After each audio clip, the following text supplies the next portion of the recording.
আমার গ্রামের যিনি মেম্বার ওনাকে নাকি বলেছেন গ্রামে সমাধান করে নিতে। তোমরাই বলো এটা কি করা আমার উচিত হবে? So this is day 11 of my 30 days challenge. Day 6 এর তোমরা ভিডিওটা দেখেছো এবং আমি যেই পোস্টটা করেছিলাম সেই পোস্টটা তোমরা দেখেছো, তো সেটা নিয়ে আজকে আমি কথা বলবো। তোমরা অনেকেই বলেছো এই বিষয়টার কারণে রাস্তায় ওরা আমাকে আনসেফ ফিল করিয়েছে, ঠিক আছে, আমার পিছু করে আনসেফ ফিল করিয়েছে, প্লাস আমাকে কমেন্ট করেছে, মানে টোন কেটেছে, প্লাস এটা দ্বিতীয়বারও করেছে। তো তোমরা আমাকে সাজেস্ট করেছো যে কমপ্লেন করতে, তো আমি ভগবানগোলা থানাতে কমপ্লেন করেছি।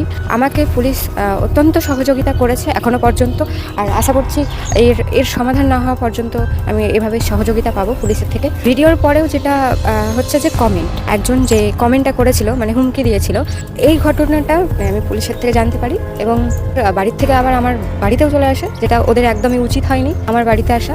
সেখান থেকে জানতে পারি যে জয় ঘোষ তাদের দুজনের মধ্যে নয়, জয় ঘোষের মোবাইল থেকে তাদের দুজনের মধ্যে একজন সেই কমেন্টটা করেছিল আমাকে হুমকে দেওয়ার জন্য, কারণ জানে যে তারা তাদের ফোন থেকে যদি সেই কমেন্টটা করে তাহলে তারা ফেঁসে যাবে। ছেলেদেরকে একটা কথা বলি যে এটা মাথায় ঢুকছে তো এই বিষয়টা থেকে যে বন্ধুরাই বন্ধুদেরকে বাস দেয়, শুধু ছেলেদের ক্ষেত্রে নয় মেয়েদের ক্ষেত্রেও।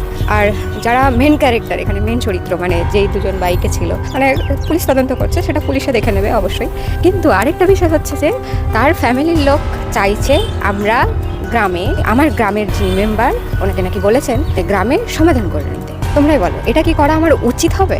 আমার মতো তো না, আর আমি এটা করবও না। কেননা আজকে আমার সাথে যেই জিনিসটা হচ্ছে এমন নয় যে অন্য মেয়েগুলোর সাথে হচ্ছে না, হয়তো তারা এতটা সাহসী না যে এই জিনিসটা করবে। কেউ অন্যায় করবে আর আমি মুখ বুজে চলে যাব বা মুখ বুজে থেকে যাব, এটা আমার ধরন নয়। আরেকটা কথা যে এই যে দেখলেন বন্ধুর ফোন থেকে গিয়ে কমেন্ট করছে, বন্ধুকে ফাঁসিয়ে দিচ্ছে, এটাই হয় সাধারণত, এটাই হয়। কেউ কারোর সাথে থাকে না, সবাই তোমার খুশিতে সাথে থাকবে কিন্তু তোমার হচ্ছে বিপদে কাউকে পাশে পাবে না। লাইক মি, এই জিনিসটা ফেস করছি আমি, হচ্ছে যে আমার কাছের মানুষগুলোকে এখন পাচ্ছি না। বা যদি বলো আমার ফ্যামিলির কথা, হ্যাঁ আমার মা বাবাকে ছাড়া আমি কাউকে পাবো না, পাচ্ছি না, এটাই সত্যতা। আর এটা আমি অনেকদিন আগে মেনে নিয়েছি যে কাউকে পাওয়া যাবে না।